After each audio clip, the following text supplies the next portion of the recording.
Assalamualaikum warahmatullahi wabarakatuh. Halo semuanya. Perkenalkan saya Lutfi Nurhendra, NIM C141900027 dari Budidaya Perairan Angkatan 56. Nah, jadi pada video kali ini tuh saya mendapatkan tugas gitu untuk membahas tentang uji refleks pada ikan untuk menentukan gimana sih ikan yang kelihatannya sehat atau ikan yang kelihatannya sakit gitu hanya dengan melakukan pengamatan dari luar saja gitu. Nah, di sini tuh ada cabang ilmu yang berkaitan dengan materi kali ini, yaitu makroanatomi. Secara sederhananya, kita bisa mengartikan gitu tentang hubungan suatu organ gitu terhadap eh, apa aja gitu yang terjadi pada tubuh makhluk hidup tersebut.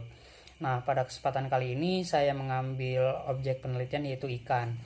Nah, di sini tuh eh, melibatkan uji percobaannya itu uji refleks itu.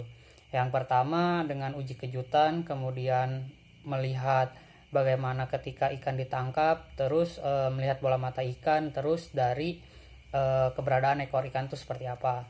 Nah, tujuan dari sini tuh kita bisa melihat nih dan membedakan ikan yang sakit itu seperti apa, kemudian yang sehat seperti apa. Nah, pertama ketika diadakan uji refleks dengan kejutan, ketika ikan itu bergerak normal dan aktif, tidak ada gangguan apapun, tidak lesu, itu bisa kita kategorikan sehat gitu. Begitupun dengan ikan yang ketika kita tangkap gitu, ketika ikan itu memberontak, ya kita bisa menganggap secara sederhananya ikan itu sehat-sehat aja gitu tanpa adanya penyakit yang ada pada ikan tersebut gitu. Nah, untuk ikan yang masih bergerak aktif ketika ditangkap atau diberi perlakuan kejutan, kita bisa menyimpulkan bahwa ikan itu sehat. Nah, hal ini sejalan dengan penelitian Sudaryatma pada tahun 2012. Nah, penelitian ini tuh khusus pada ikan kerapu. Nah, ikan yang sakit itu terlihat pergerakannya lesu, tetapi untuk ikan yang sehat pergerakannya normal gitu, masih aktif, tetapi masih terkontrol gitu, tidak bergerak acak. Kemudian untuk perlakuan yang ketiga dan keempat itu kita bisa melihat dari bola mata ikan dan sirip ekor. Nah, ketika ikan itu diangkat, kemudian ikan itu dibalikan dan bola mata ikan itu masih menghadap ke atas, itu masih normal. Artinya ikan tersebut itu masih sehat, belum ada gangguan pada sistem syarafnya gitu. Begitupun dengan pergerakan ekornya, ketika ekornya itu kita angkat dari air, kemudian bisa kita lihat ekornya itu melebar, ikan itu bisa kita katakan sehat juga.